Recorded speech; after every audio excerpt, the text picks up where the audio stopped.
কারণ দেখবা আমরা লাগান কিছু নেশা বকল বুঝছেন নি, মাথার টুপি লাগাই আর লম্বা জব্বা ফিরা যে অশ্লীল ভাষায় ওয়াজর মঞ্চ বইয়া গালাগালি করে, রাস্তাঘাটও যারা জন্ম হয়েছে এরাও এত অশ্লীল ভাষায় গালিগালাজ করে। যারা ওয়াজর মঞ্চ বইয়া গালিগালাজ করে এরা কোনোদিন আলেম হইতে পারে না, এরা কোনো ফিরর বংশ হইতে পারে না। ওয়াজর মাঠে বইয়া তুমি গাল্লি দেখে না, তোমার মুখটা কি সুন্দর সুন্দর কথা বার হইতো। হ্যাঁ দেখা, আমি আসলে সিলেটের বাইরে থাকতে থাকতে বুঝছেন নি, মানে সিলেটি ভাষা তোরা ফাউরেলছি। আমি কিন্তু এখন সিলেট আইলে চেষ্টা করি আলোচনার ভিতরে তোরা সিলেটি মাতার, আপনারা রাগ করিলেন আবার। আপনারা আমার মাটির মানুষ, আমার মাতৃভূমির মানুষ, আপনার লগে নিজের ভাষায় মাইতা যে মজা পাওয়া যায়, এটা বাংলাদেশের অন্য জায়গায় তো মজা পাওয়া। আপনারা আবার রাগ করেন না জানো, ইউটিউবে তো আপনারা সবসময় শুদ্ধ ভাষায় আলোচনা শুনেন, ঠিক না নেই? এখন আজকে তোরা শুনিলেও কা, আর আমরার ভাষায় মাতলে বুঝতেও আমরা ভালো লাগবো। এখন কিছু উল্লুক আর বাল্লুক, কিছু বেবুতা মানুষ বার হইছে আমরার সমাজও। ইটা এখন যে ধর্ম আর রাজনীতি আলাদা, যারা ই ধরনের কথা কয়, ইগুন তোর মাথার ভিতরে, ইগুন তোর মগজের মধ্যে শয়তানে মুতি দিছে না, এমন কথা হে হইল কিলা। বেকুবর বেকুব, পৃথিবীত এমন বহু নবী হল আছেন যারা এই আল্লাহর এই জমিন রে আল্লাহর আইন দিয়ে শাসন করছেন। কথা ঠিক না বেঠিক? ইউসুফ নবী মিশর শাসন করছেন, সুলাইমান আলাইহিস সালাম পৃথিবী শাসন করছেন, তারার আইন দিয়া না আল্লাহর আইন দিয়া। বেকুবর বেকুবতে তুমি কথা কইলাই কিলা যে ধর্ম আর রাজনীতি আলাদা। ধর্ম আর রাজনীতি আলাদা, এটা কোনো মুসলমানে হইতে পারে না, এটা মুনাফিকে হইতে পারে। ধর্ম রাজনীতি আলাদা হইলে রাসূলুল্লাহ 10 বছর মদিনার রাষ্ট্র চালাইছেন, তোমার বাপ দাদার নীতি দেয়ানি, খান নীতিতে চালাইছেন। এমন কথা যারা কয়, আমি আসলে একটু তুরা মনে কয় কঠিন করি কইছি না রে, আসলে যেমন কুকুর তেমন মুগুর দরকার, আনা হয় না। যদি মগজের মাঝে শয়তানে নাম উঠতো তো এমন কথাই হইল না। যাই হোক, ই ঠিক ঠিক কইয়া আবার আসল জায়গা ভাউরিন লইতো নাই। আসল জায়গা কই আসলাম, সুলাইমান নবীর কাহিনী কোয়াত আসলাম। এই কাহিনী কইয়া মজা দেওয়াত আমি নাই, সুন্দর কিছু শিক্ষা আছে, শুনবা তো ইনশাআল্লাহ। Keep in your mind, black and old people will not go to the paradise. কোন বুড়া মানুষ, কোন কালো মানুষ জান্নাতে যাবে? কিছু বুড়া মানুষ ওলা চাইরা আমার ভাই,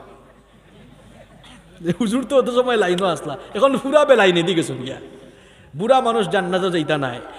আসসালামু আলাইকুম ওয়া রাহমাতুল্লাহি ওয়া বারাকাতুহু।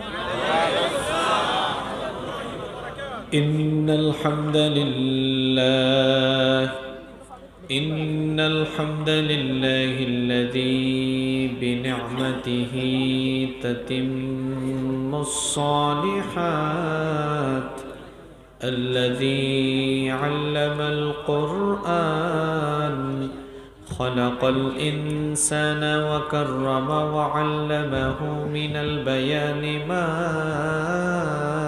لم يعلم فسبحان الذي لا يحصى امتنانه باللسان ولا بالقلم نستغفره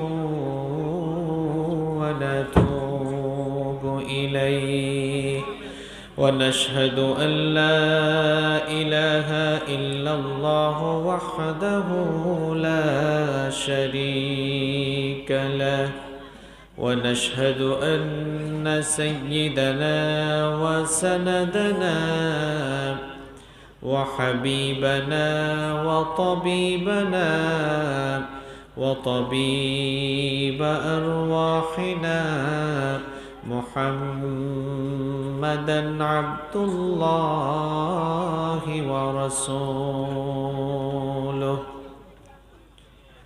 أرسله بالحق بشيرا ونذيرا وداعيا إلى الله بإذنه وسراجا وقمرا منيرا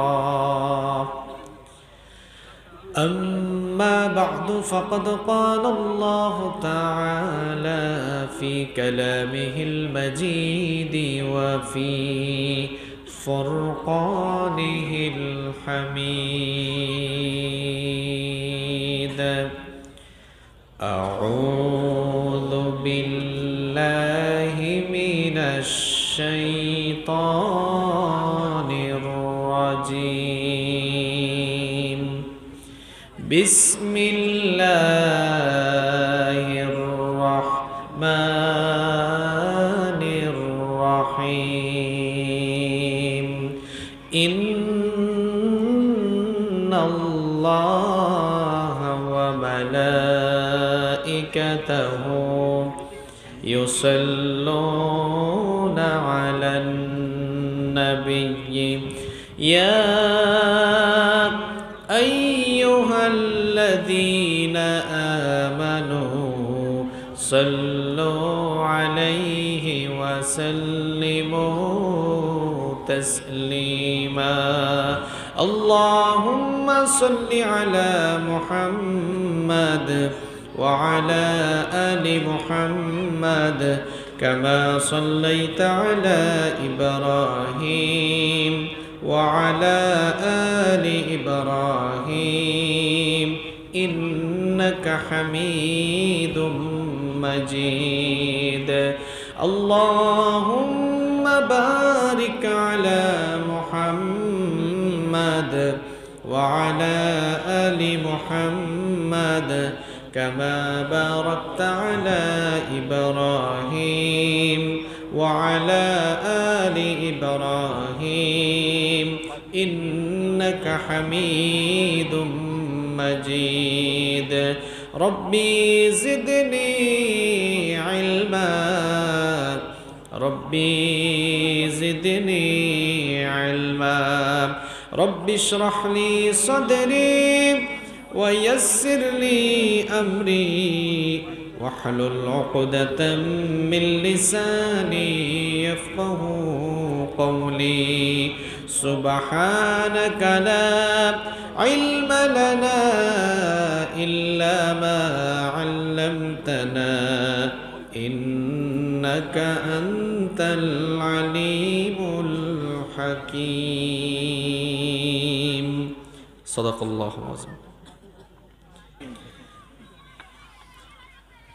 বাংলাদেশের আধ্যাত্মিক রাজধানী সিলেট বিভাগের অন্যতম জেলা চায়ের দেশ মৌলভীবাজার জেলার কমলগঞ্জ উপজেলার মধ্যভাগ ইসলামী সমাজ কল্যাণ যুব সংঘের উদ্যোগে আয়োজিত আজকের এই প্রথম বার্ষিক তাফসীরুল কোরআন মাহফিলের মুহতারাম শ্রদ্ধাভাজন সভাপতি বিশিষ্ট আলেমে দ্বীন মধ্যভাগ জামে মসজিদের সম্মানিত ইমাম ও খতিব মাওলানা আব্দুল মুসাব্বির তালুকদার সাহেব আতাল আল্লাহ উমরাহু ওয়া বারাকাল্লাহু ফি হায়াতিহি আমরা সবাই বলি আমিন মাহফিলের সহসভাপতিত্ব করছেন বিশিষ্ট আলেমে দ্বীন মধ্যভাগ বাজার জামে মসজিদের সম্মানিত ইমাম ও খতিব হাফেজ কারি মাওলানা আব্দুল আজিজ সাহেব আল্লাহ তাআলা উনার অনেক হায়াত বাড়িয়ে দিন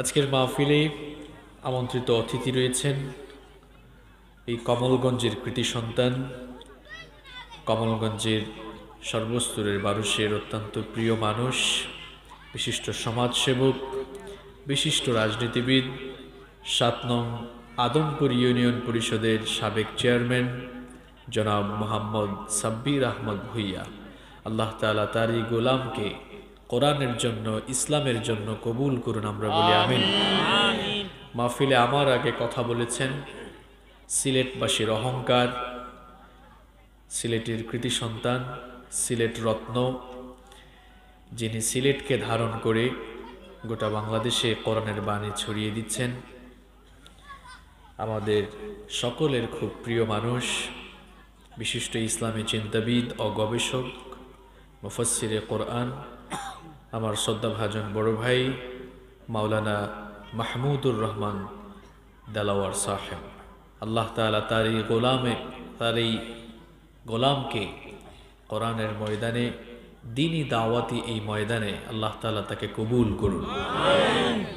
আল্লাহ তাআলা তার এই গোলামের সিহহাতান তাইয়্যিবা এবং আল্লাহ তাআলা তার নেক হায়াত বাড়িয়ে দেন, আমরা বলি আমিন। মাহফিলে আরও কথা বলেছেন।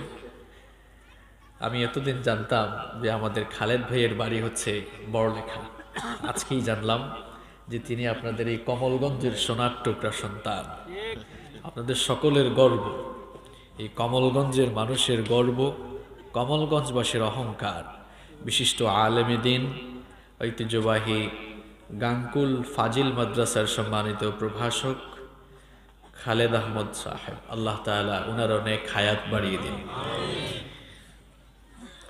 মাহফিলে উপস্থিত সম্মানিত উলামায়ে কেরাম, আমার সামনে বসা অত্র এলাকার পার্শ্ববর্তী এবং দূরদূরান্ত থেকে আগত আল্লাহর দ্বীন প্রেমী, কোরআন প্রেমী, সর্বস্তরের তাওহীদি জনতা, যুগে যুগে আল্লাহর জমিনে আল্লাহর দ্বীনকে প্রতিষ্ঠার জন্য যারা সবচাইতে বেশি অগ্রণী ভূমিকা পালন করেছেন, আমার প্রাণপ্রিয় যুবক এবং তরুণ ভাইয়েরা, স্কুল, কলেজ, ইউনিভার্সিটি এবং বিভিন্ন মাদ্রাসা পড়ুয়া আমার প্রাণপ্রিয় মেধাবী ছাত্র ভাইয়েরা, মহিলা প্যান্ডেল থেকে এবং ঘরে বসে যারা শুনছেন, আমার শ্রদ্ধেয়া সম্মানিতা মা এবং বোনেরা, উপস্থিত জাতির বিবেক সম্মানিত সাংবাদিক বৃন্দ, প্রাণপ্রিয় কমলগঞ্জবাসী, আপনারা সবাই কেমন আছেন? সব ভালো আছেন তো? আলহামদুলিল্লাহ। আমাদের সকলকে ভালো রেখেছেন কে?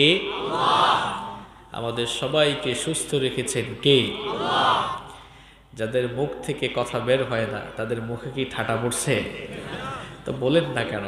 আপনি ভালো আছেন, এই যে আপনি বেঁচে আছেন, আপনি শারীরিকভাবে সুস্থ আছেন, এটি কার রহমত, কার নেয়ামত? যিনি আপনাকে ভালো রেখেছেন, আপনাকে সুস্থ রেখেছেন। সুস্থ থাকা এটা অনেক বড় একটি নেয়ামতের ব্যাপার। আপনার মতোই অনেক মানুষ অসুস্থ হয়ে বিছানায় শুয়ে আছে, হসপিটালের বেডে আহাজারি করছে, এরকম আছে না নাই? আপনি তাদের মতো নন। আল্লাহ তাআলা আপনাকে তাদের চাইতে অনেক ভালো রেখেছেন। আল্লাহ তাআলা আপনাকে সুস্থ রেখেছেন, আপনাকে সুস্থভাবে চলাফেরা করার সুযোগ দিয়েছেন, এমনকি ঘর থেকে মাহফিলে আসার জন্য আল্লাহ আপনাকে তৌফিক দিয়েছেন, সুযোগ দিয়েছেন। এই জন্য সেই আল্লাহ তাআলার নেয়ামতকে স্মরণ করার দরকার আছে না নাই? তাহলে এবার বলেন তো, আমাদেরকে ভালো রাখলেন কে? কোরআনের এই মেলায় আমাদেরকে শামিল হওয়ার তৌফিক দিয়েছেন কে? সেই আল্লাহর জন্য হৃদয়ের সবটুকু ভালোবাসা, আবেগ, অনুভূতিকে উজাড় করে দিয়ে আমরা কালেমাত শুকর আদায় করছি, সকলেই করছি আলহামদুলিল্লাহ। আমরা প্রশংসা করেছি কার? লাভ হয়েছে কার? প্রশংসা করেছি কার?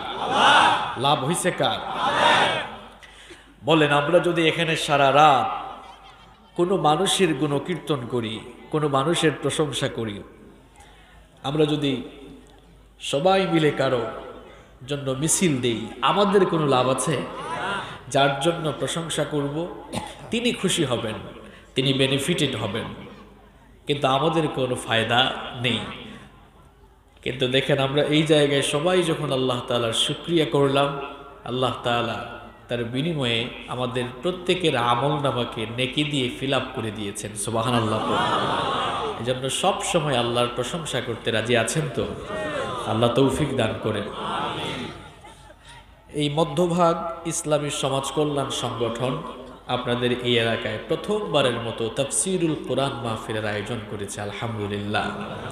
আপনারা এই জন্য খুশি না বেজার? কম না বেশি? দেখছেন তারা খুশি। এই খুশির অবস্থা ছোট হলে ভালো হয় না বড় হলে ভালো হয়? আমরা খুশি না বেজার? কম না বেশি? আমরা খুশি, পরিমাণেও বেশি। জবান খুলে পড়েন আল্লাহু আকবার। সম্মানিত ভাইয়েরা, এই মাহফিল কিয়ামত পর্যন্ত আপনাদের এলাকায় জারি থাকুক, চলমান থাকুক। আপনারা চান কি চান না? এজন্য প্রত্যেক বছর এই ভাইরা উদ্যোগ নিলে আপনারা তাদেরকে সাপোর্ট করবেন তো? আল্লাহ কবুল করুন। সম্মানিত ভাইয়েরা, আমি অত লম্বা চূড়া বক্তব্য দেই না, কথা বলি না, খুব অল্প স্বল্প কিছু কথা বলবো, অল্প কয়েক মিনিট ধৈর্য ধরে জীবন পরিবর্তনের মন মানসিকতা নিয়ে শেষ পর্যন্ত থাকা যাবে তো? কারা কারা চলে যাবেন হাত তুলেন তো। দেখছেন একজন সত্যবাদী পাওয়া গেছে, হাত তুলছে। আসলে ভুল করে তুলছে, তাই না? আমরা মাঝে মাঝে তালের মধ্যে বেতাল হয়ে যাই, জোশের মধ্যে থাকতে থাকতে হুঁশ হারিয়ে ফেলি। অসুবিধা নাই, আমরা ভুল করে কিছু করে ফেললে মাফ করে দেন কে? সুবহানাল্লাহ, কেমন এক আল্লাহ পেয়েছি, চিন্তা করেন। আপনি মার্ডার করে ফেললে এই কমলগঞ্জ থানার পুলিশের ভাইরা আপনাকে পেলে সালাম করবে না অ্যারেস্ট করবে? সবাই একমত? তাহলে আমরা কেউ অন্যায় করলে আমরা তাকে শাস্তি দেওয়ার জন্য বেপরোয়া হয়ে যাই। আল্লাহু আকবার। আল্লাহ তাআলা আমাদের এমন মালিক, আমরা অন্যায় করার পর আল্লাহ তাআলা শাস্তি দেওয়ার জন্য বেপরোয়া হয়ে যান না, বরং আল্লাহ তাআলা বলেন, বান্দারে অন্যায় করেছিস তো কি হয়েছে, লা তাকনাতু মির রাহমাতিল্লাহ, আমার রহমত থেকে তুই নিরাশ হয়ে যাইস না। আমার রহমতের আশা করে একটিবার তওবা করে ভিক্ষার হাত আমার কাছে তুলে মাফ চা, আমি তোর সারা জীবনের গুনাহ মাফ করে দিব। আপনি মনে করতে পারেন যে আমি তো অনেক গুনাহ করেছি, আমার গুনাহের পরিমাণ হতে পারে ওই সুবিশাল পাহাড়ের সমান, আপনার গুনাহ হতে পারে সুবিশাল ওই পাহাড়ের সমান, কিন্তু আপনার জেনে রাখা দরকার আল্লাহর দয়া, আল্লাহর রহমত হলো সুবিস্তৃত আকাশের সমান। আপনার গুনাহ যদি হয় খাল বিল আর নদ নদীর পানির সমান, আল্লাহর দয়া হলো সমুদ্র আর মহাসমুদ্রের পানির সমান। আপনার গুনাহ যদি হয় আকাশের সমান, আল্লাহর দয়া হলো তার আরশের সমান। সুবহানাল্লাহ বলবেন না? তাহলে আমরা কোনো ভুল করে ফেললে আল্লাহ সাথে সাথে শাস্তি দেন না, আমরা ফিরে এসে তাওবা করলে মাফ করে দেন কে? সম্মানিত ভাইয়েরা, আমরা এখন যেখানে অবস্থান করছি, যে পৃথিবীতে আমরা বাস করছি, এই পৃথিবী আমাদের কারোর জন্য চিরস্থায়ী ঠিকানা নয়।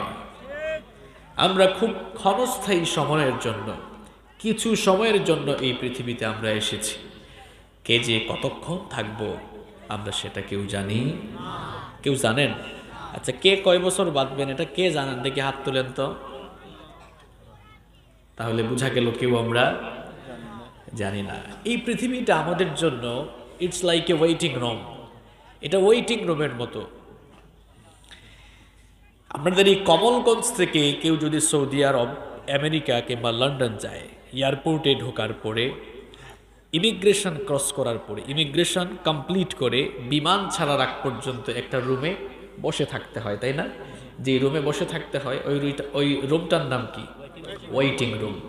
এখন আপনারা তো বুদ্ধিমান মানুষ, শিক্ষিত মানুষ, সবাই জবাব দেন তো, এই ওয়েটিং রুমে কি সারা জীবন থাকা যাবে নাকি ফ্লাইট ছাড়ার আগ পর্যন্ত থাকা যাবে?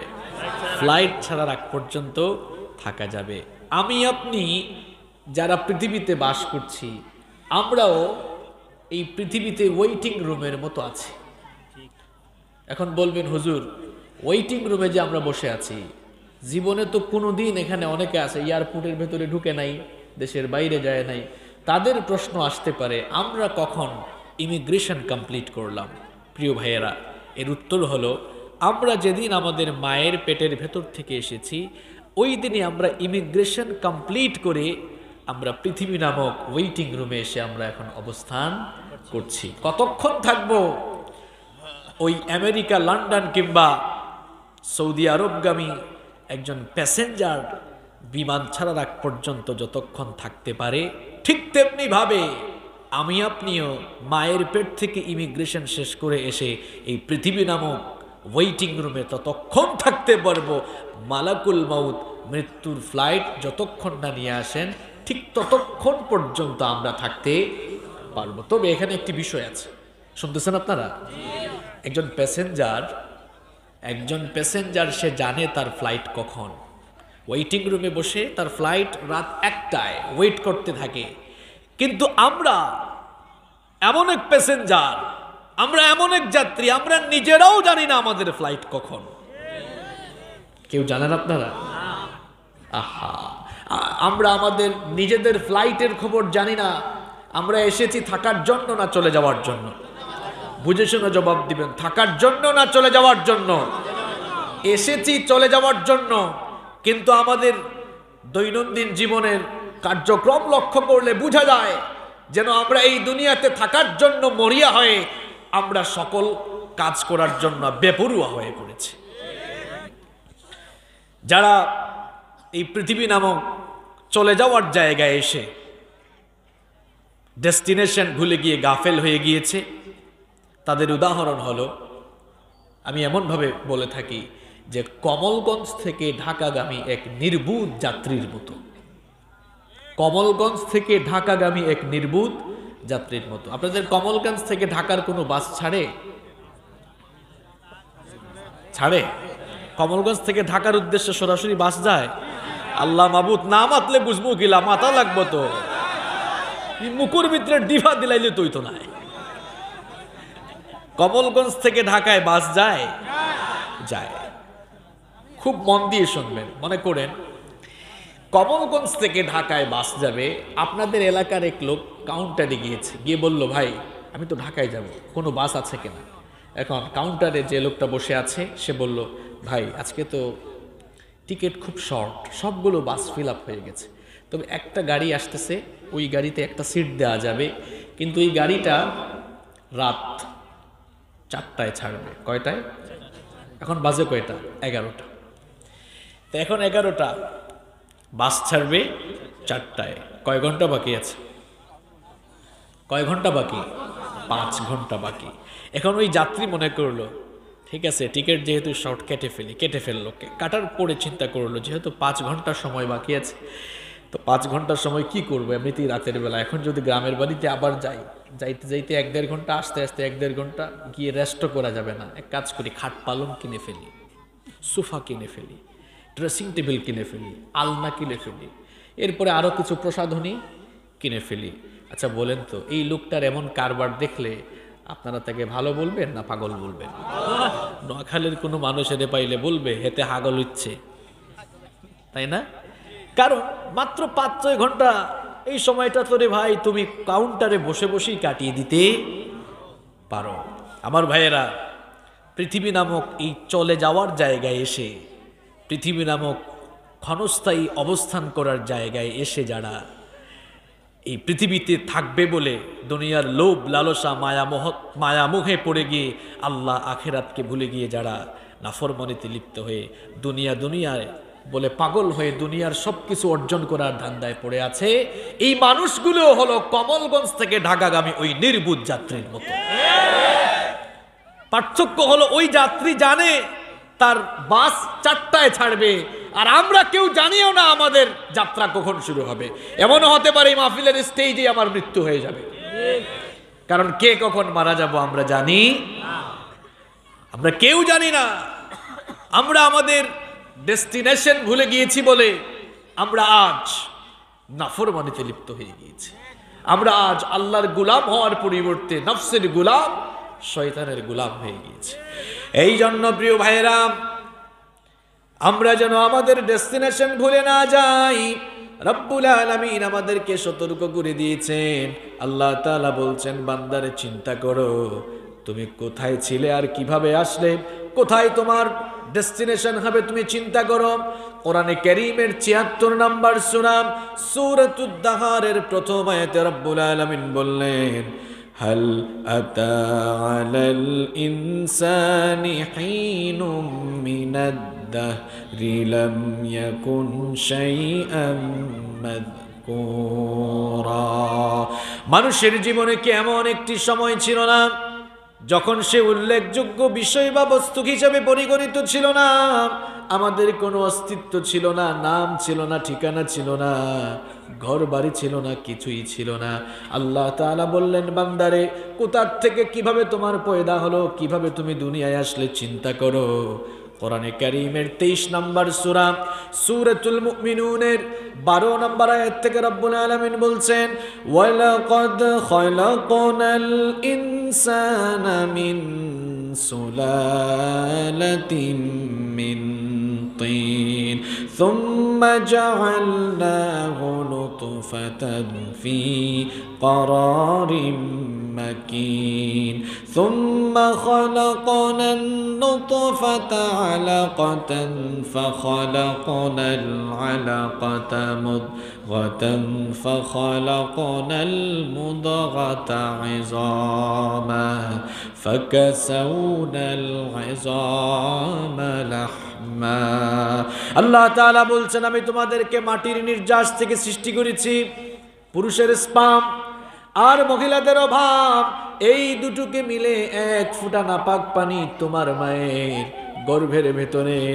সুরক্ষিত জায়গায় আমি রেখে দিলাম আল্লাহ তাআলা বলছেন বান্দারে চিন্তা করো এক ফোঁটা নাপাক পানি থেকে তোমার পয়দা হয়েছে এমন নাপাক পানি যেই পানি বের হয়ে গেলে মানুষের উপরে গোসল ফরজ হয়ে যায় এমন এক ফোঁটা নাপাক পানি থেকে মানুষের পয়দা হয়েছে আর সেই মানুষ নাপাক পানি থেকে যার পয়দা হয়েছে দুনিয়ায় এসে সামান্য জ্ঞান গরিমা টাকা পয়সার ক্ষমতা পেয়ে এত অহংকারী হয়ে ওঠে এত দাম্ভিকতাপূর্ণ আচরণ করে সে তার নিজের অস্তিত্বের কথা ভুলে গিয়েছে চিন্তা করে না এক ফোঁটা নাপাক পানি থেকে তার পয়দা হয়েছে এমন নাপাক পানি যেই পানি ফোঁটা বের হয়ে গেলে গোসল ফরজ হয়ে যায় এই রকম এক ফোঁটা নাপাক পানি থেকে আমার আপনার পয়দা হয়েছে সেই নাপাক পানি ফোঁটাকে রব্বুল আলামিন জমাট বাঁধা রক্তে পরিণত করলেন তার উপরে সেই জমাট বাঁধা রক্তকে গোশতপিণ্ড বানালেন এরপরে সেই গোশতপিণ্ডকে বড় একটি হাড্ডিতে রূপান্তর করলেন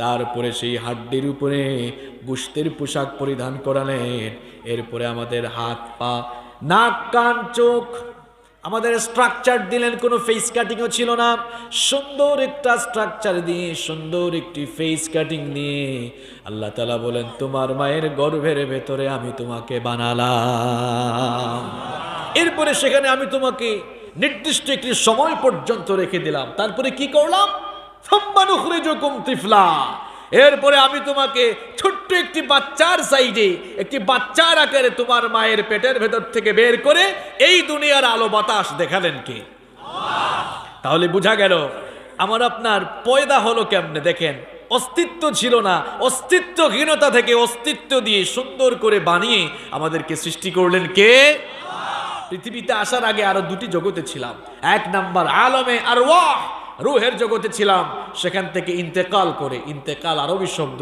যার বাংলা অর্থ হলো স্থানান্তর হওয়া এক জায়গা থেকে আরেক জায়গায় যাওয়া রূহের জগৎ থেকে ইন্তেকাল করে আলমে আরহাম এই মায়ের পেটে আসলাম সেখানে 10 মাস 10 দিন থেকে সেখানেও থাকলাম না ইন্তেকাল করে আবার দুনিয়াতে চলে আসলাম এই দুনিয়াতে আসার পর নির্দিষ্ট একটি সময় পর্যন্ত আল্লাহর দেওয়া একটি নির্ধারিত সময় পর্যন্ত আমরা অবস্থান করব কেউ পৃথিবীতে থাকবো না সুম্মা ইন্নাকুম বা'দা যালিকা লামাইয়িতুন এরপর আল্লাহ তাআলা বলছেন বান্দারে তোমরা মৃত্যুর স্বাদ আস্বাদন করে এখান থেকে চলে যাবা এখান থেকে যাওয়ার পর দুনিয়া থেকে ইন্তেকাল করার পরে সবাই আমরা আলমে বারজাখ কবরের জিন্দেগিতে চলে যাব 4 নাম্বার এই জগতেও বেশি দিন থাকবো না ইলা ইয়াউমি ইউবাসুন day of resurrection day of judgement বিচার দিবস পর্যন্ত কিয়ামত দিবস পর্যন্ত সেখানে থাকবো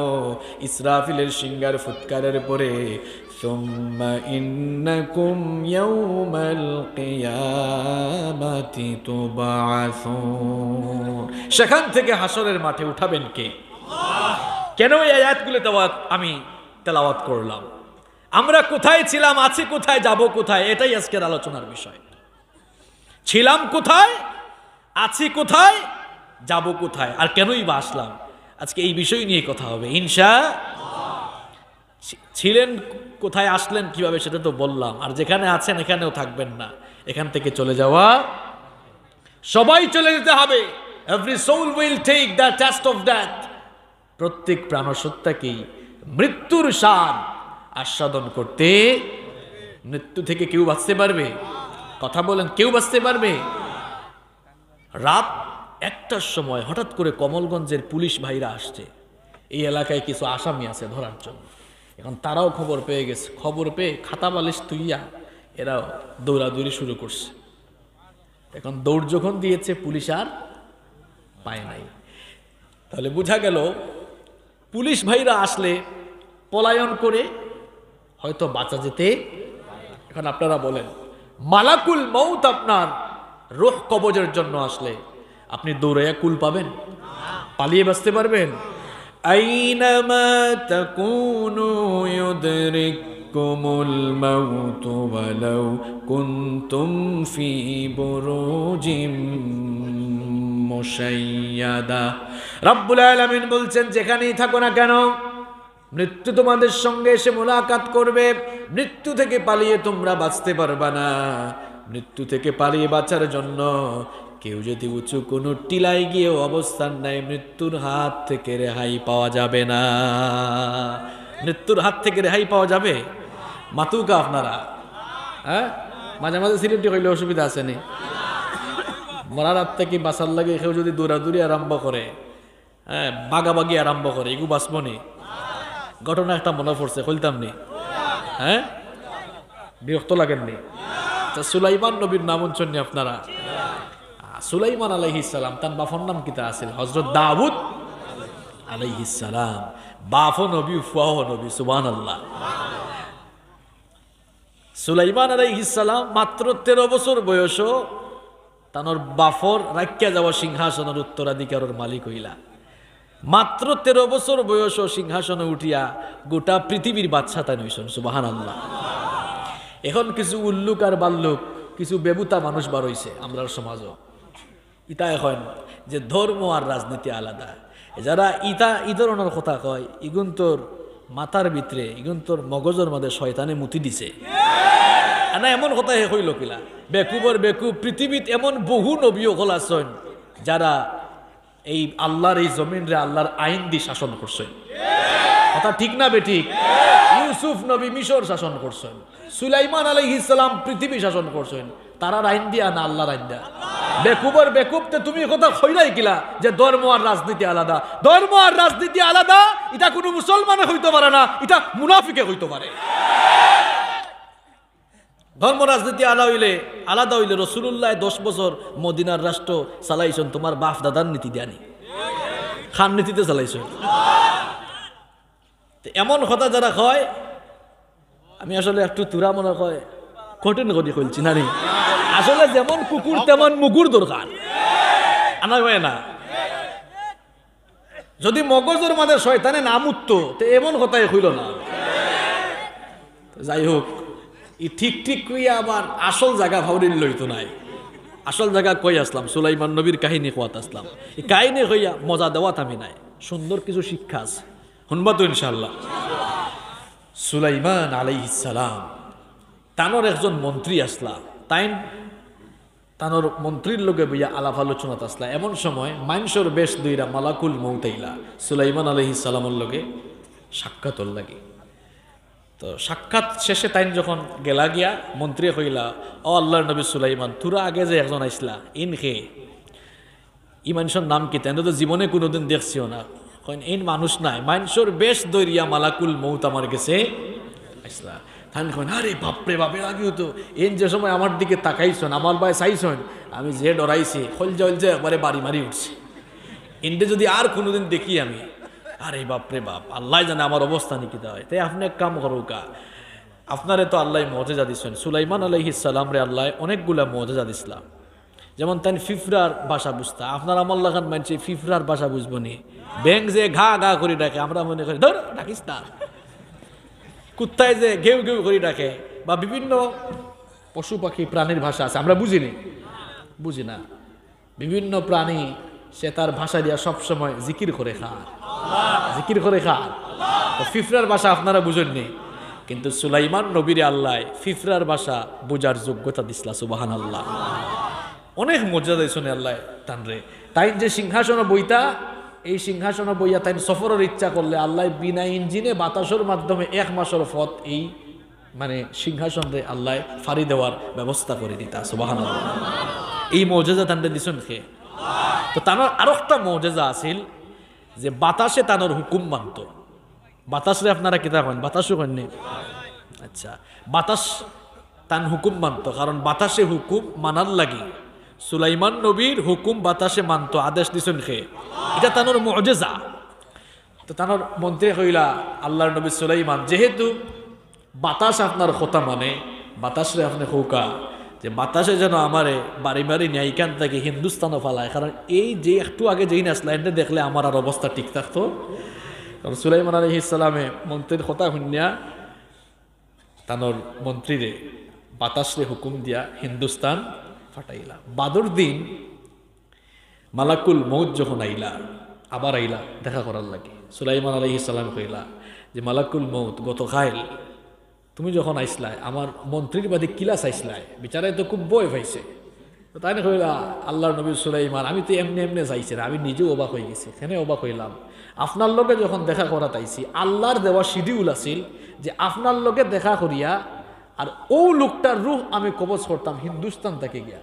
এখন আমি চিন্তা করলাম যে আপনার লোকে দেখা করিয়া শেষ করিয়া যার রূপ কবজ করতাম এত দূর হিন্দুস্তান গিয়া, ইগুই এখন আপনার কাছে গীতা করে, ইগুরে গিয়ে হিনো কিলা পাইম। আমি নিজেও অবাক হয়ে গেছি। এখন তুরা বাদে আপনার লোকে সাক্ষাৎ করে যখন আমি গিয়া হিনো পৌঁছেছি ঠিক টাইমে গিয়া তো কি হেও অন হাজির। এখন আমি চিন্তা করলাম ই কাম কেমনে ঘটলো। সুলাইমান নব্বে কইলা উনো ই কাম কেমনে ঘটলো, হে তোমার কাছ থাকি বাঁচার লাগিও এই কাম করছিল, কিন্তু ভাগ্যও বাঁচতে পারছে না, মৃত্যুর হাত থাকি বাঁচা সম্ভব। ঘটনা শুনাইছি আপনারা আসাইবার লাগে না কিতা? না না না না, লেসন আছে, শিক্ষা আছে। মৃত্যুর হাত থাকি বাঁচা যাইতো, ভাইও হল বাবাও হল, মৃত্যুর হাত থাকি যদি কেউ বাঁচতা তো নবীও হল বাঁচতে পারলাম না, হোক আছেন তারা বাঁচতে পারছেন না। পৃথিবীর ফয়লা মানুষ এবং ফয়লা নবীর নাম কিতা? মাতুকা। ফয়লা নবীর নাম কিতা? আমরা সব ওর বাপ। পৃথিবীর যত মানুষ আছেন সব মানুষের বাপ খে। তা আদম আলাইহিস সালাম রে আল্লাহ তার নিজের হাতে বানাইছেন। বানানোর পরে আল্লাহ আদম আলাইহিস সালাম রে সামনে আনলা, সামনে আননা কইলা যে আদম উমরুকা আলফ সানা, উমরুকা আলফ সানা, যে আদম তোমারে আমি 1000 বয়স 1000 বছর হায়াত দিছি। কত বছর? কত বছর? দেখলানি আমরা বাপর কত বছর হায়াত আছে? কত বছর? 1000 বছর। আমরা এখন 50 বছর বাঁচবো কিনা তার কোনো গ্যারেন্টি। আদম নবীরে বানাইয়া আল্লাহ কইলা উমরুকা আলফ সানা, তোমার বয়স কত বছর? আল্লাহ কইলা শোনো, এখন আমি একটা রূহ সমাবেশ করতাম। কিতা সমাবেশ? রূহ, রূহ সমাবেশ। অনেক সময় সমাবেশ হয় নানি, বিক্ষোভ সমাবেশ, জনসভা। আল্লাহ আদম নবীরে বানানোর বাদে কইলা তোমারে লইয়া আমি একটা রূহ সভা করতাম। কিতা সভা? আদম নবী কইলা রূহ সভা মানে আল্লাহ কইলা যে কিয়ামত পর্যন্ত তোমার যত ফুরুতা বুরুতা যত ফুয়া ফুরেন দুনিয়ায় তাইবা, তোমার সব বংশধর রূহ আমি তোমার সামনে আইনা একটা সভা করবো। সুবহানাল্লাহ। এই সভাত কিতা আমি আপনি আসলাম না? অবশ্যই আসলাম। আল্লাহ জিজ্ঞাসা আলাস্তুবি, আমরাও তো কইছি কালু। তো এই রূহ সমাবেশও সব রূহ আল্লাহ একত্রিত করছেন, খুব সব রূহ একবারে মৃত্যু কিয়ামতের আগ পর্যন্ত যারা দুনিয়ায় দেইবা সব রূহ আল্লাহ আদম আলাইহিস সালামের সামনে একত্রিত করছেন। রূহ সমাবেশ। কিতা সমাবেশ? আদম আলাইহিস সালামে এত রূহ দেখে কোন ইয়া আল্লাহ মান হুম মান হাউলাই, এরা খারা, এত রূহ দেখা যায়। আল্লাহ কইলা যারা সব তোমার অনাগত সন্তান, অনাগত বংশধর। সুবহানাল্লাহ। আদম নবী খুশি হয়ে গেলা, তার সামনে তার সকল ফুরুতা বুরুতা হাজির। ফুরুতা বুরুতা বলতে সব রূহ হাজির নাকি? এখন আপনার মানুষ বিয়া করার বাদে দেখা যায় তার ফুয়া ফুরি হইলে খুশি হয় না নি? মানুষের মিষ্টি খাওয়ায়, হয় ভাই দোয়া করবা আমার একটু ফুয়া আল্লাহ দিছো। এখন আদম নবীর সামনে একবারে কিয়ামত পর্যন্ত যত বংশধর আইবা সবর রূহ সামনে আমরার বাপ খুশি না বেজার? অনেক খুশি, কারণ সব হাজির। আদম আলাইহিস সালামে কইলা ও যে দেখা যায় একটা রূহ, খুব সুন্দর একটা রূহ দেখা যায়, ইগুকে আল্লাহ তাআলা কইলা যে ই হইল হাদা ইবনুকা দাউদ, এটা তোমার ফুয়া দাউদ। সুবহানাল্লাহ। তোমার ফুয়া দাউদ রে আমি নবীও বানাইম। আদম আলাইহিস সালাম কইলা হাসান, আমার ফুয়া দাউদ রে আল্লাহ তুমি এত সুন্দর করে বানাইছো, এত সুন্দর তার চেহারা দেখা যায়, এত সুন্দর রূহ তার। আচ্ছা আল্লাহ, আমারে তো আপনি 1000 বছর হায়াত দিছেন, আমার ফুয়া দাউদ রে আপনি কত বছর হায়াত দিছেন? আল্লাহ কইলা 60 সানা। কত বছর? 60 বছর। কত বছর দিছে? ইকান হইতে আদম আলাইহিস সালামের মন একটু খারাপ হয়ে গেল। কইলা আমার ফুয়া দাউদ রে আপনি এত সুন্দর করে বানাইছেন আর বয়স মাত্র 60 বছর দিলা। আল্লাহ কইলা এখানে তোমার কোনো আপত্তি আছে? হ্যাঁ আছে, আমার উপর দাউদের বয়স অত সময় লইতো নাই, আপনি তো আমার 1000 বছর দিচ্ছেন, ঠিক আছে এখান থেকে 40 বছর খাটিয়া আমার উপর দাউদরে 40 বছর এড করা, তারে 100 বছর দৌকা। সুবহানাল্লাহ। আল্লাহ মানে নিলা, কারণ ফুয়াল লাগি বাফর আবদার মানার দরকার আছে নে। আল্লাহ কইলা ঠিক আছে, তোমার 1000 বছর থাকি 40 বছর খাটিলাম আর তোমার উপর দাউদরে দিলাম। তাহলে দাউদ আলাইহিস সালামের বয়স আগে আছিল 60, 40 এড হলে কত হইল? আদম আলাইহিস সালামের বয়স আছিল 1000, 40 খাটি দিলে তাকে কত? 900। আদম আলাইহিস সালাম রে আল্লাহ দুনিয়াত ফাটানোর বাদে 960 বছর যখন শেষ, মালাকুল মউত ইয়া হাজির। আদম আলাইহিস সালামে কইলা কিতাব অঙ্ক আইছো কেনে? এরপরে মালাকুল মউতে কইলা কেনে ঠিক সময় উত্তর আইছি। না না, আমার তো 40 বছর বাকি আছে। মালাকুল মউত এখন না না, আপনার তো শেষ, ভুলে গেছেন আপনি, আপনি কিন্তু 40 বছর আপনার ফুয়া দাউদের দিলাইছিলেন। আদম আলাইহিস সালাম না আমি দিছি না। আমরাও দেখবো অনেক সময় খাইয়াও কয় খাইছে না, গিয়াও কয়ে গেছে না, আসলে ইচ্ছা করি কয় না, অনেক সময় আমরা ভুলি যাই। নাসিয়া আদম, আদম আলাইহিস সালামে ভুলি গেছলা, এর লাগি তান সন্তান হিসাবে আমরাও মাঝে মাঝে কিতা করি, ভুলে যাই। ভুলি যাওয়া এটা আদমের স্বভাব, ভুলি যাওয়া এটা কার স্বভাব? আদম সন্তান হলো এটা স্বভাব। আল্লাহ এই অবস্থা দেখিয়া মালাকুল মউতে এখন দিছইন, আদমে এখন দিছি না, দিছইন দিছি না, দিছইন ই দরবার খাদ্য তো বন্ধ করা লাগবো। আল্লাহ কইলা যে মালাকুল মউত আইয়ো, তুমি আদমর লগে ফারতায়, আদমর লগে ফেরেশতায়ও পড়ে পায় না। সুবহানাল্লাহ। আইয়ো, এখন আমরা যে হায়াত এখান থেকে মাইনাস করছিলাম, এটা তো আমরা লেখকেও রাখছি না, সাক্ষী উক্কি নাই, এই সময় পর্যন্ত সাক্ষীর সিস্টেম আর আসছিল না। তো এখন থাকে এই সিস্টেম থাকুক, আর আদমরে আরো 40 বছর দেলাও। সুবহানাল্লাহ।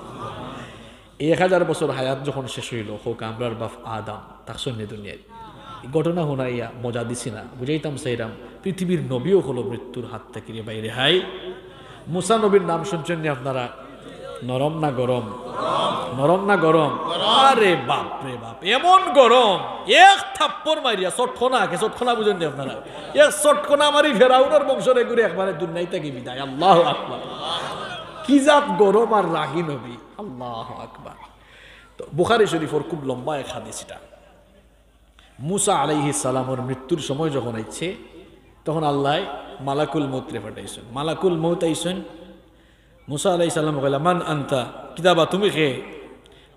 মালাকুল মউতে কইন হায় হায় হায়, আমারে দেখলে মানুষের অবস্থা কাহিল হয়ে যায়, আরে কইন আমি কে? তাই কইলা আমারে চিনেন না নি? না আমি তো মালাকুল মউত। তো এলাকে কি হইছে? এলাকে কি হইছে? বলে কি হইছে মানে আমি খেনাই আপনি জানেন না? বলে খেনে, বলে রুখ কবজর লাগাইছে হাসানে, ওয়াও কবজ করাই দাম। মুসা নবী তো নরম না গরম? বুখারী শরীফের লম্বা হাদিস। ফালাম্মা জাআহু সাক্কাহু, যখন খান্দা তাইছেন এক চটখনা মারছেন চকুর উপরে, চৌকুক বার হয়ে গেছে। এখন মালাকুল মউতে এক চটকনা খাইয়া থাপ্পড় খাইয়া আল্লাহর কাছে গিয়া কইরা, আল্লাহ খান জান কবজর লাগে পাঠাইছেন, তুরার লাগি আমার জান গেছে লাগি, তুরার লাগি আমার জান গেছে। আল্লাহ কইলা আমার নবী মুসায় কিতা চাই, তুমি যাও ফিরিয়া যাও, ইরজাও ফিরে যাও।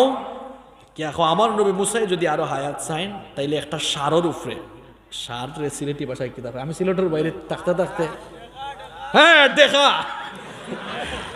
আমি আসলে সিলেটের বাইরে থাকতে থাকতে বুঝছেন নি, মানে সিলেটি ভাষা তোরা ফাউরেলছে। আমি কিন্তু এখন সিলেট আইলে চেষ্টা করি আলোচনার ভিতরে তোরা সিলেটি মাতার, আপনারা রাগ করিলেন আবার, আপনারা আমার মাটির মানুষ, আমার মাতৃভূমির মানুষ, আপনার লগে নিজের ভাষায় মাইতা যে মজা পাওয়া যায়, এটা বাংলাদেশের অন্য জায়গায় তো মজা পাওয়া, আপনারা আবার রাগ করেন না জানো।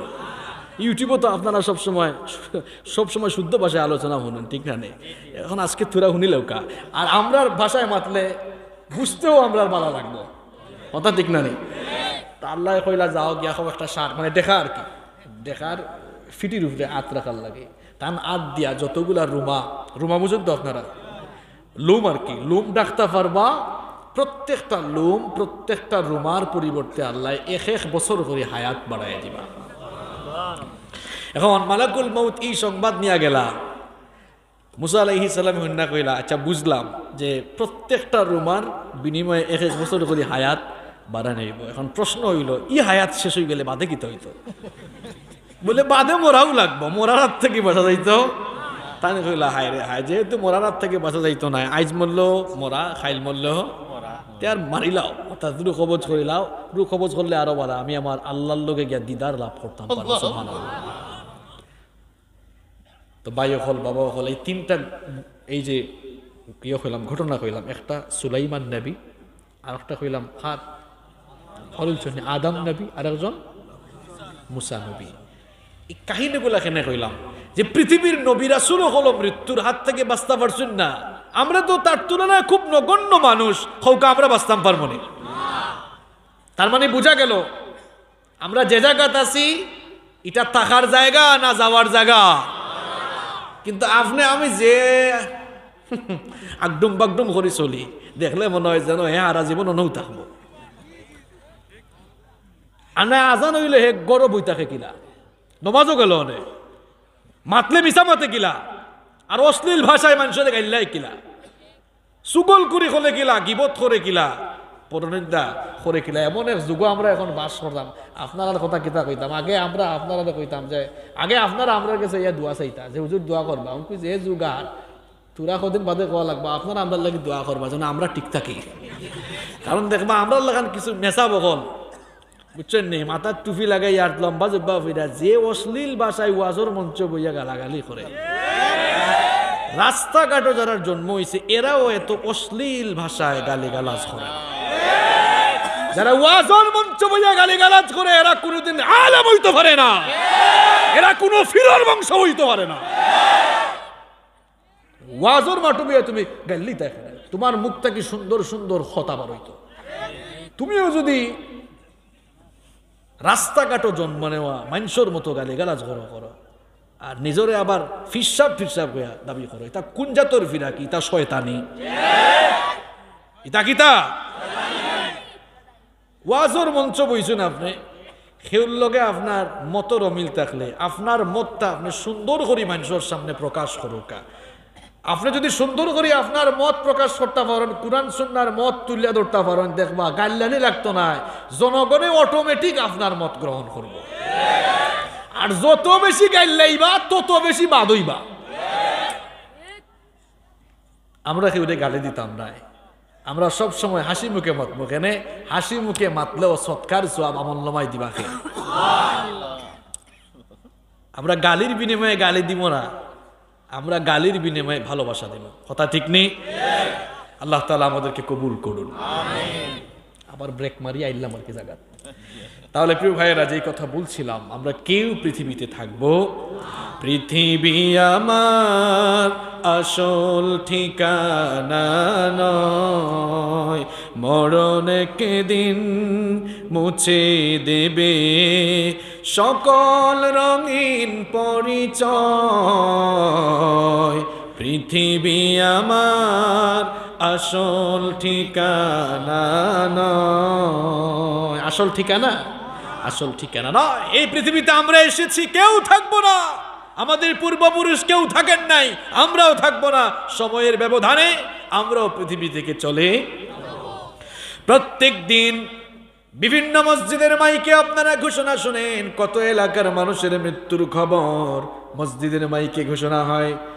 বিভিন্ন মসজিদের মাইকে বিভিন্ন মানুষের মৃত্যুর খবর এলান হয়, ঘোষণা হয়। এই রকম করে সময়ের ব্যবধানে এমন একটি সময় আসবে যখন বিভিন্ন মসজিদের মাইকগুলোতে ঘোষণা হবে আপনিও দুনিয়া থেকে চলে গিয়েছেন।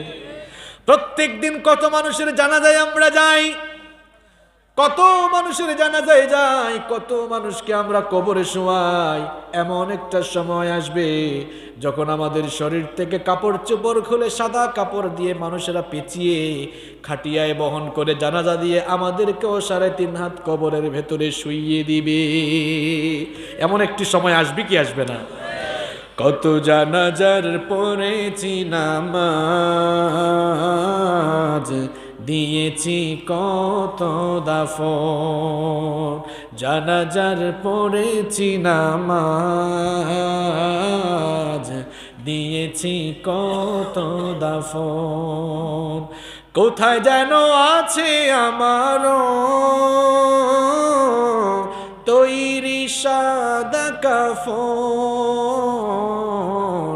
জানাজার পড়েছি নামাজ, দিয়েছি কত দাফন। আমার তরি বাধায় আছে কোন শেখে আঘাটে, কোন মসজিদে এলান হবে সোয়াবে শেষ খাটে। আমার তরি বাধায় আছে কোন শেখে আঘাটে, কোন মসজিদে এলান হবে সোয়াবে শেষ খাটে। কখন কোথায় করবে দাফন আমাকে স্বজন, জানাজার পড়েছি নামাজ, দিয়েছি কত দাফন। কত জানাজার পড়েছি নামাজ, দিয়েছি কত দাফন। রাস্তাঘাটও আটলে বাসরজার আছে না নেই? খোকা বাসজার আছে না নেই? আর এই বাসজার গুলা দেখলেও কিন্তু মনে হয়ে যায় আরে না জানি কোন বাসর জার দিয়ে আমার কবরের উপরে ছাউনি দেওয়া, মনে হয়নি আপনারা? কোন বাতাসে কোথায় যেন দুলছে বাঁশের ঝাড়, কোন সে মাটি কোনখানে ডাকে রে বারবার। কোন বাতাসে কোথায় যেন দুলছে বাঁশের ঝাড়, কোন সে মাটি কোনখানে ডাকে রে বারবার। কোথায় যেন বোর যাত্রী আছে রে চারজন, জানাজার পড়েছি নামাজ, দিয়েছি কত দাফন। কত জানাজার পড়েছি নামাজ,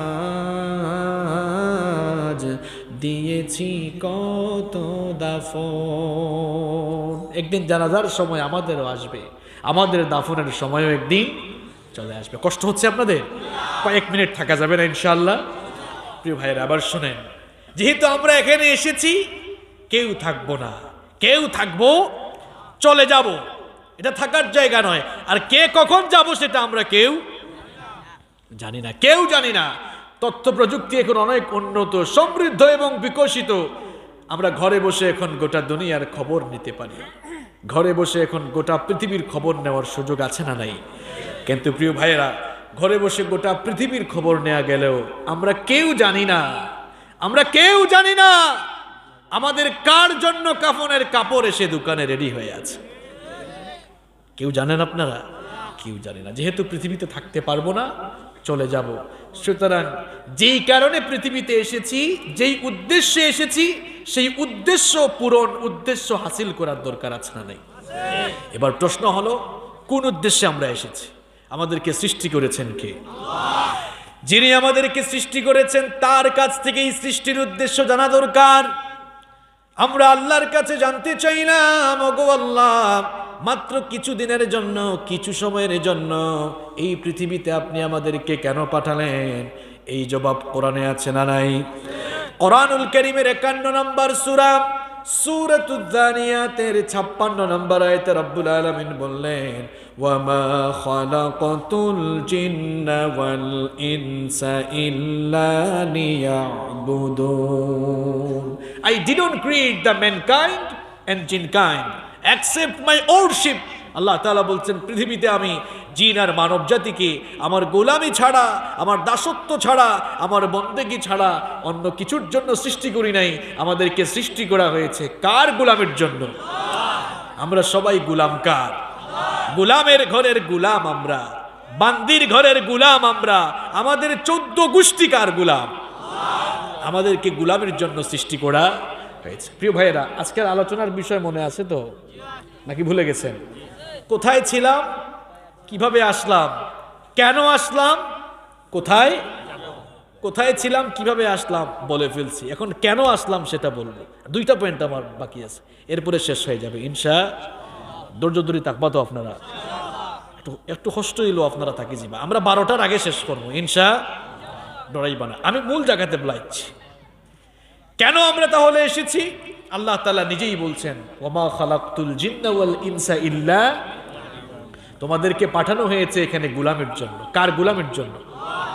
তাহলে আমাদেরকে সৃষ্টি করা হয়েছে আল্লাহর গোলামের জন্য।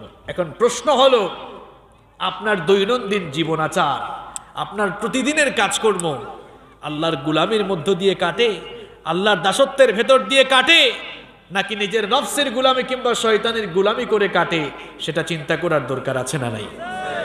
আযান হয়ে গেল, আযান হওয়ার পর আপনি মসজিদে আসলেন না, আপনি কি গোলামির পরিচয় দিতে পারলেন? নিশ্চয়ই না, কারণ আযান হয়ে গেলে মসজিদে যাওয়া এটি আল্লাহর গোলামির পরিচয় বহন করা, আর আযান হয়ে যাওয়ার পর মসজিদে না যাওয়া এটা নিজের নফসের গোলামি কিংবা শয়তানের গোলামির পরিচয় দেওয়া। ঠিক তো বললেন ভাই, কিন্তু আমরা তো অনেকে নামাজে আসি না, তাহলে গোলামের পরিচয় কিভাবে আপনি দিলেন বলেন? আপনারা বলেন তো, নামাজ পড়লে খুশি হন কে? আরো আসতে বলেন, নামাজ পড়লে খুশি হন কে? আর নামাজ ছেড়ে দিলে খুশি হয় কে? আপনারা বললেন, সবাই ঠিকমতো জবাব দিয়েছেন, নামাজ পড়লে খুশি হন আল্লাহ, আর বেজার হয় শয়তান। Keep in your mind, black and old people will not go to the paradise. কোন বুড়া মানুষ, কোন কালো মানুষ জান্নাতে যাবে? কিছু বুড়া মানুষ ওলা চাইরা আমার ভাই, হুজুর তো অত সময় লাইনও আসলা, এখন ফুরাবে লাইনে দিকে শুনিয়া, বুড়া মানুষ জান্নাতে যাইতা নাই। এই কথা আমার নয়, বলেছেন মুহাম্মদ সাল্লাল্লাহু। এই কথা বলার পরে এক বুড়ি মহিলা কেঁদে ফেললেন। আল্লাহর নবী বললেন, ওগো বুড়ি মহিলা, তুমি কাঁদো কেন? ওই মহিলা বললেন, ওগো আল্লাহর নবী, আপনি তো বলেছেন কোনো বুড়া মানুষ জান্নাতে যাবে না, তাহলে আপনার কথা অনুযায়ী আমিও তো জান্নাতে যাব না। আল্লাহর নবী বললেন, কেঁদো না, আমার কথার অর্থ তুমি ভালো করে বুঝতে পারো নাই। জান্নাতকে তো আল্লাহ তাআলা সীমাহীন অফুরন্ত নেয়ামত দিয়ে পরিপূর্ণ করে রেখেছেন, সুতরাং সেই অফুরন্ত নেয়ামতের জায়গা উপভোগ করার জন্য শরীরে শক্তি থাকার দরকার আছে না নাই? বুড়া মানুষগুলো জান্নাতে গিয়ে ভালো করে জান্নাতকে এনজয় করতে পারবে না। আবার সবচাইতে নিম্ন মর্যাদার জান্নাতীকেও রব্বুল আলামিন ৭২ জন হুর দান করবেন। এখন বলেন তো, শরীরে যদি যৌবন না থাকে ৭২ জন হুর কি সামলানো যাবে নাকি? এই জন্য তো যৌবন থাকা দরকার, শক্তি থাকা দরকার। জান্নাতকে ভালোভাবে এনজয় করতে হলে, উপভোগ করতে হলে যৌবন থাকা দরকার। এই জন্য কিয়ামতের দিন যত বুড়া আর বুড়ি জান্নাতে যাবে, সকলকে রব্বুল আলামিন ৩০ বছরের ভরা যৌবন দিয়ে তার জান্নাতের ভেতরে ঢুকাবে। কোনো কালো মানুষও জান্নাতে যাবে না। এখন কালো মানুষরা মনে করবে, কালো কি আমরা নিজেরা হইছি নাকি? কালো বানিয়েছেন কে? আবার সাদা বানিয়েছেন কে?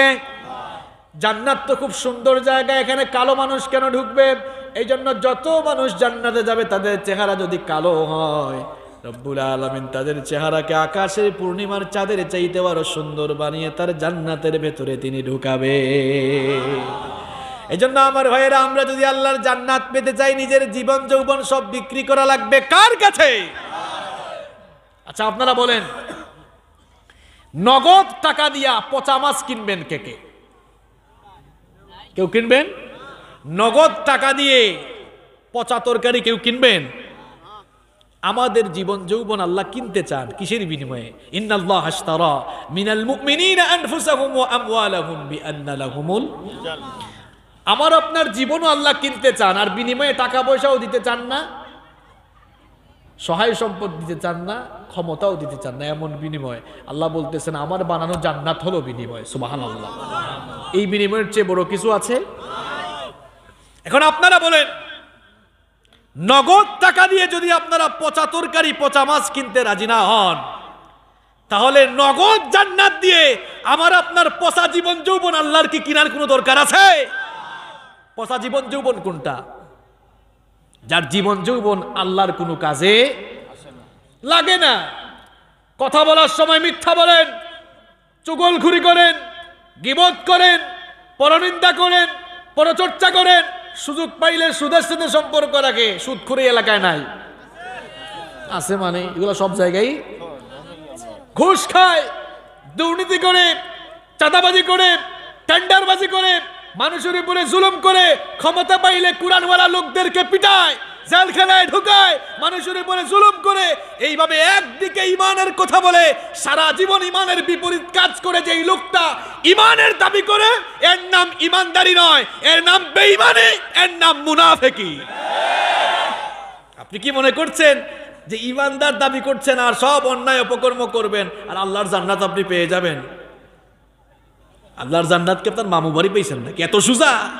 নগদ টাকা দিয়ে আপনি যেমন পচা মাছ পচা তরকারি কিনবেন না, তেমনি যেই জীবন আল্লাহ আর রসুলের কাজে লাগে না, এমন পচা জীবন আর পচা যৌবন আল্লাহ তার জান্নাত দিয়ে কিনতেও চান না।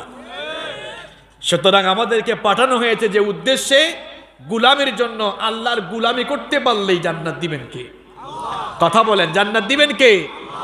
আল্লাহর গুলামি তো আমরা করতে পারছি না ঠিক মতো। আমরা আজান হলে মসজিদে যাচ্ছি না, কথা বলার সময় মিথ্যা বলছি, অন্যায় অপকর্ম করেই যাচ্ছে। এটা আল্লাহর গুলামি না নফসের গুলামি? এটা আল্লাহর গুলামি না নফসের গুলামি? এটা নফসের গুলামি, এটা শয়তানের গুলামি। আমার ভাইয়েরা, এজন্য নিজেদের পরিণতি যদি ভালো করতে চাই, নিজেদেরকে ঠিক করে ফেলতে হবে। আমার যুবক ভাইগুলো আজ নষ্ট হয়ে যাচ্ছে, এরা অ্যাডিক্টেড হয়ে পড়ছে। যেই যৌবন আল্লাহ দিয়েছেন আল্লাহর জন্য কাজে লাগাতে, আজ সেই যুবকগুলো তাদের যৌবন কোথায় বিলীন করছে? যৌবন বয়সে পদ পদবি পাওয়ার জন্য এর পিছনে ওর পিছনে ঘুরে, টাকার জন্য এর পেছনে ওই পেছনে ঘুরে। আছে না নাই?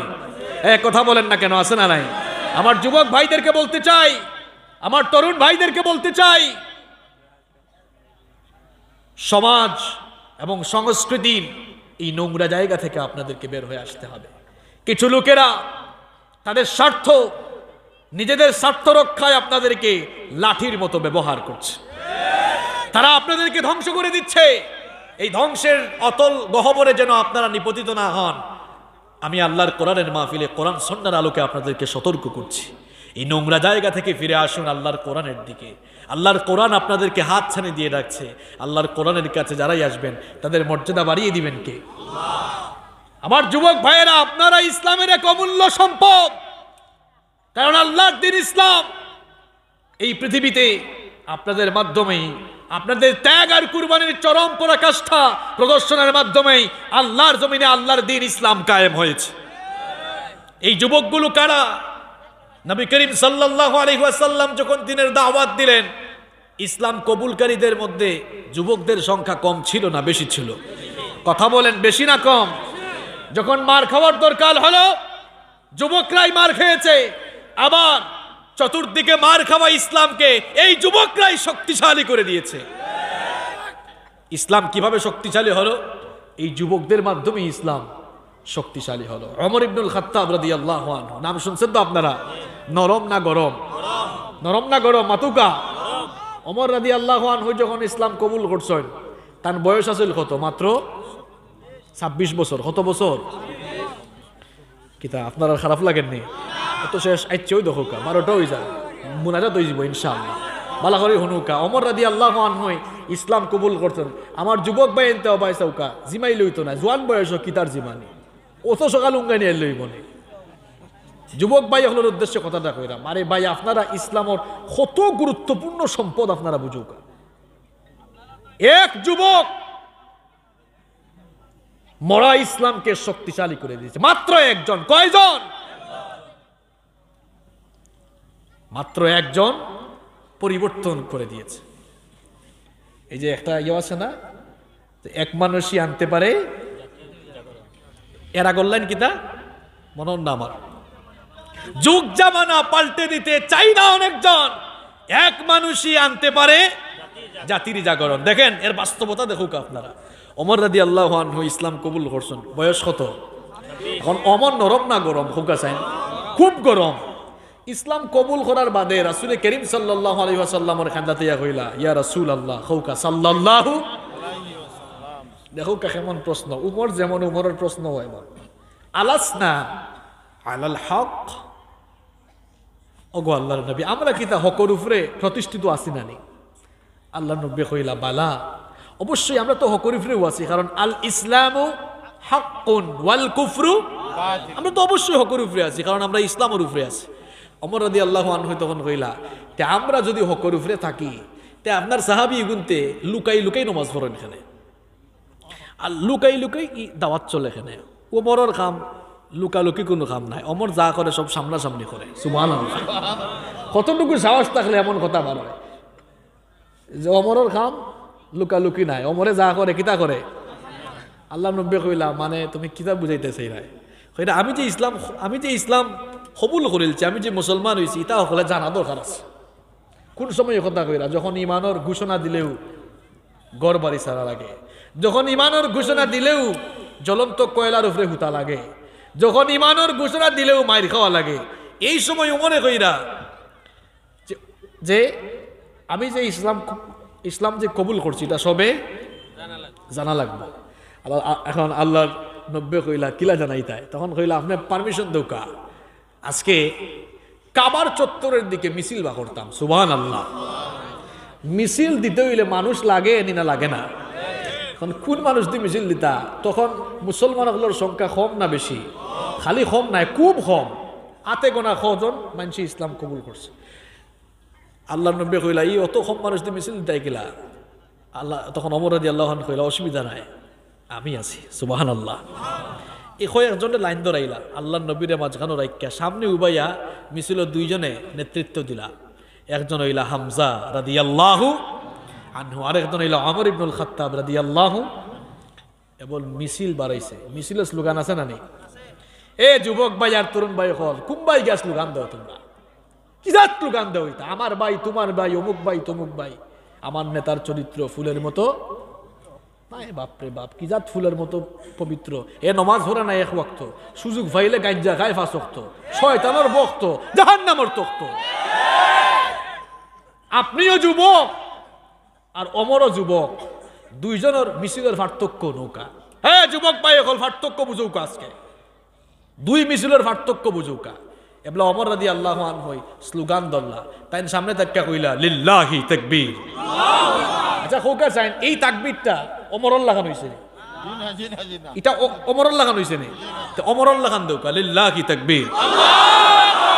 ওমরর লাগান তো মনে হয় এবো হইছে না, লিল্লাহি তাকবীর মোটামুটি আইছে। আচ্ছা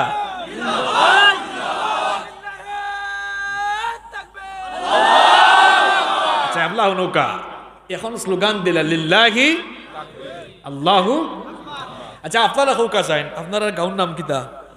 মধ্যভাগ যদি আখতা ধরি কেউ নয়া স্লোগান দি মিছিল বার করে, আপনারা অবাক হইবা না? মক্কার জমিনও ই স্লোগান দিয়া কোনোদিন মিছিল হইছে নি? এর আগে হঠাৎ করে মিছিল বার হইছে, আর আবু জাহেলের খানো আওয়াজ গেছে, কয় ই কি গুনবে বার হইলা? ইতা স্লোগান খেয়ে দেয় আমার এলাকা, আমার নির্বাচনী এলাকা, ইতা স্লোগান খেয়ে দেয়। এই বারো সাইন দেখ বারো ইয়াকে, এটা বারো ইয়া কয় স্যার ঘটনা তো বলা নাই, খারাপ। কয় কিতা হইছে? হয় আমরা দলের লোক এখন হবাই দি গেছে কি? হয় মানে হয় অমর তো সামনে উবাইয়া নেতৃত্ব দেয়, হয় আমার তো বিশ্বাস হয় না রে অমর যাইব কি আমরার কাছ থেকে, কারণ অমর তো আমরা সবার একজন লোক। হাসাও বারো ইয়া দেখে হায় হায় মিছিলের সামনে খারে দেখা যায়। এখন কাফের মুশরিক হলে তো তখন মুসলমান হলার সাউন্ড শুনিলেও তারা মারবার লাগি বারোই যেত, তখন ফিটাফিটি শুরু হইতো। আহারে এই কাফির আবু জেহেল আর তার লগর কাফির হল এই দুনিয়াত নাই, কিন্তু এরার চরিত্র লালন করে পৃথিবীর বহু মানুষ এমন আছে দেখবা। এখন সেই মুসলমান হল ইমানের দাবিতে কোনো মিছিল বারইলে এখন ওই কাফের মুশরিকের চরিত্র যারা লালন করে, এরাও দাড়িওয়ালা টুপিওয়ালা নামাজি মানুষরে এরাও ফিটানি আরম্ভ করে। ইতা মনে হয় নাই, আছে মানে আরো বেশি আছে, বেশি আর হইলাম না নৌকা। এখন হিতা বারোই জিরা যে গিয়াও আরম্ভ, আবু জাহেল উবাও কই যাও, সামনে খেয়ে দেখ রায় না, সামনে খেয়ে কেউ যদি কেউর বউরে বিধবা বানাইতে চাও, আর যদি তোমরা হুতাইন তোরে এতিম বানাইবার খুব আউস উঠে তে যাও মরোর সামনে। সেই যদি নিজের বউরে কিতা বানাইতে চাও, বিধবা বানাইতে যাও, আর হুরুতা হুরুতা কিন্তু যদি এতিম বানাইতে চাও তে আর তুমি যাও, তোমার আমি আর খাইতাম না। কার কথা ইকান? মাতো কাকার কথা। যে আবু জেহেলে নেতাগিরি হইনা হকলটিরে লইয়া মুসলমান হলরে ফিটায় এখন হৌ আবু জেহেলে কর যাও সের যদি মরবার খুব শখ লাগে তে আর মরর সামনে আচ্ছা নেতাই কথা কইলে কর্মী এখন আর আগুয়াইবনি মাতুক আগুয়াইবনি এরাও কইলে দূর আমরা নেতাও ঠিক না আমরা আগুয়াই আর কি দাঁড়িত। আমার যুবক ভাইদেরকে বলতে চাই, চতুর্দিকে যখন মুসলমানরা মার খাচ্ছে তখন এক অমর তার সাহসী ভূমিকায় আল্লাহু আকবরের স্লোগানে মক্কার চতুর্দিক প্রকম্পিত করে মক্কার পরিবেশ পাল্টিয়ে দিয়েছে।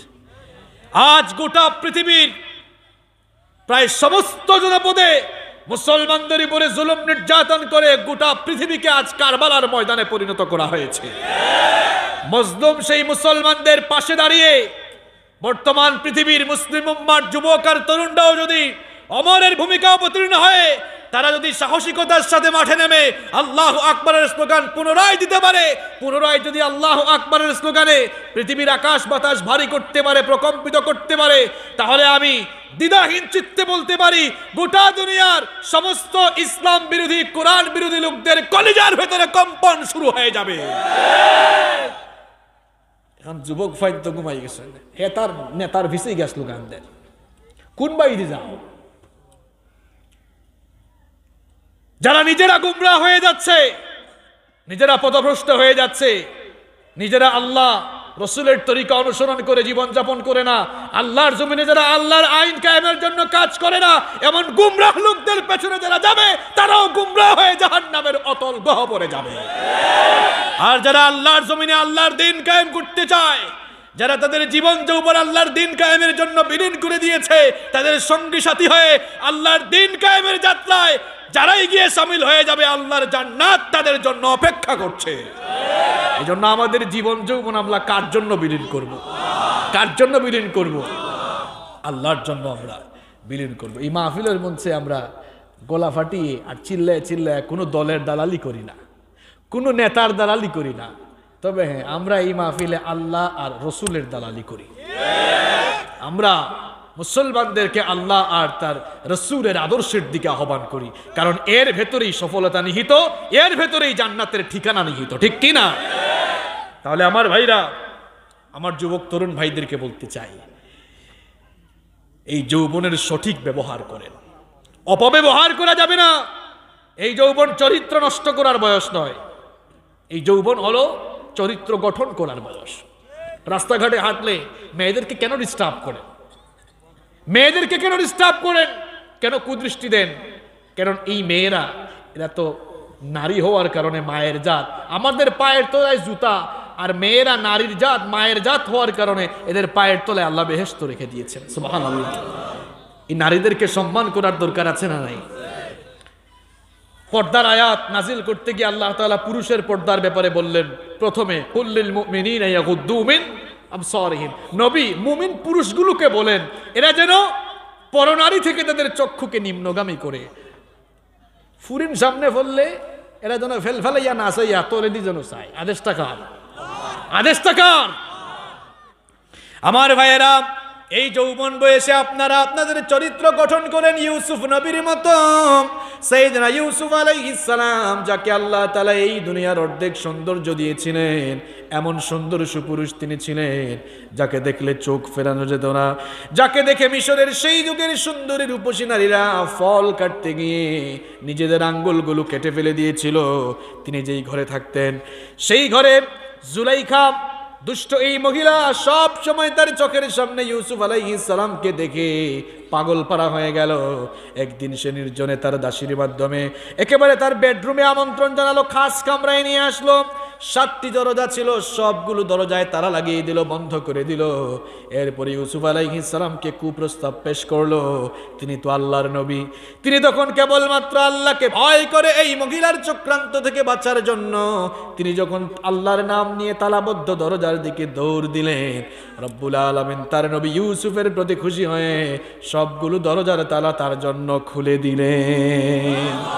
আমার যুবক ভাইরা, আপনাদের চরিত্র যেন এমন হয় চোখের সামনে দিয়ে সুন্দরী সুন্দরী মেয়ে চলে যাবে, কিন্তু আল্লাহর ভয়ে নিজের চক্ষুটা জমিনের দিকে পড়ে যাবে, নিচের দিকে থাকবে। এই রকম যদি নিজের চরিত্রটাকে গঠন করতে পারেন, নিজের যৌবনের জিম্মাদারি যদি গ্রহণ করতে পারেন, যৌবনের হেফাজত যদি করতে পারেন, চরিত্র গঠন যদি করতে পারেন, বুখারী শরীফের হাদিসে আল্লাহর নবী বলেছেন, মান দামিন আলী মা বাইনা লাহিহি ওয়া রিজলাইহি দামিনতু লাহু আলাল্লাহিল জান্নাহ। দুটো জিনিসের জিম্মাদারি যারা গ্রহণ করবে, জোরে বলেন কয়টা? এক নাম্বার হলো জবান।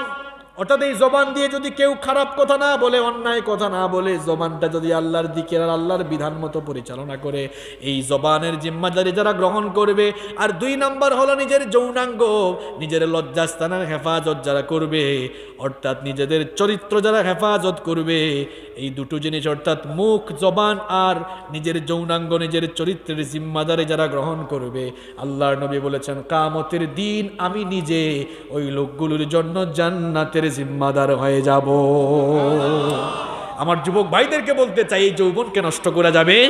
এবার আমভাবে বলতে চাই, বাবারা, ভাইয়েরা, মায়েরা, বোনেরা, যেহেতু এসেছি কার গোলামির জন্য, কোথায় ছিলাম বলেছি, কিভাবে এসেছি বলেছি, কেন আসলাম তাও বলেছি, কেন এসেছি কার গোলামির জন্য। এখন এই গোলামির নমুনা কেমনে ফুটে উঠবে? 24টি, শুধু নামাজ নয়, 24টি ঘন্টা আমৃত্যু মরার আগ পর্যন্ত জীবনের প্রত্যেকটি কথাবার্তা, চাল চলন, চলাফেরা, মুআমালাত, মুআশারাত, আপনার লেনদেন, চলাফেরা, সব কিছুর মধ্য দিয়ে আল্লাহ তাআলার গোলামির নিদর্শন ফুটে ওঠা লাগবে। কথা বলার সময় মিথ্যা বলা যাবে না, চুগলখুরি করা যাবে না, সুদ খাওয়া যাবে না, ঘুষ খাওয়া যাবে না, অন্যায় করা যাবে না, মানুষের উপরে জুলুম করা যাবে না। আজান হলে নামাজ যেতে হবে, আল্লাহর বিধানগুলো মেনে চলতে হবে, সকল ফরজ, ওয়াজিব, সুন্নাত, নফল সবগুলো ইবাদত আদায় করতে হবে, আমৃত্যু আল্লাহর গোলামি করে চলতে হবে। এজন্যই আমাদেরকে সৃষ্টি করা হয়েছে, কারণ এই দুনিয়ার কর্মফলের ভিত্তিতে কিয়ামতের দিন ফয়সালা হবে। ফামাইয়ামাল মিসকালা যাররাতিন খাইরান ইয়ারা, যে অনুপরিমাণ সরিষা পরিমাণ ভালো কাজ করেছে সেও তা দেখতে পাবে। ওয়ামাইয়ামাল মিসকালা যাররাতিন শাররাই, আর অনুপরিমাণ সরিষা পরিমাণ খারাপ কাজ যারা করবে সেও তা দেখতে পাবে। এই জন্য আমার ভাইয়েরা, আমাদের ডেস্টিনেশন, এই যে এবার শেষ কোথায় আসলাম, শেষ পয়েন্টটাতে, পরিণতি যদি ভালো হতে হয় তাহলে নিজের কর্ম ভালো হওয়া লাগবে। এই কর্ম করার জন্যই এখানে আমাদেরকে দেওয়া হয়েছে। এখানে মানে কি, পৃথিবীতে দেওয়া হয়েছে। এই জন্য আমরা যেন ভুলে না যাই, সৃষ্টির উদ্দেশ্য যেন আমরা ভুলে না যাই, আমরা যেন আমাদের পরিণতির কথা ভুলে না যাই। আমাদের পরিণতি যদি ভালো করতে চাই, আমাদের ডেস্টিনেশন যদি ভালো হোক এটা কামনা করি, তাহলে যেখানে আছি এখানে আল্লাহর গোলামি করে, আল্লাহ এবং রসুলের তরিকা মোতাবেক নবীর আদর্শ লালন করে জীবন পরিচালনা করতে হবে। আল্লাহ যেন আমাদের সকলকে সেই তৌফিক দান করেন, আমরা বলি আমিন। দয়া করে একটা মানুষ উঠবা না, এত সময় বইয়া ওয়াজ শুনছেন, এখন গভীর রাত, দোয়া কবুলের সময়। এমনও হইতে পারে কোনো কাকে, এমনও হইতে পারে আজকে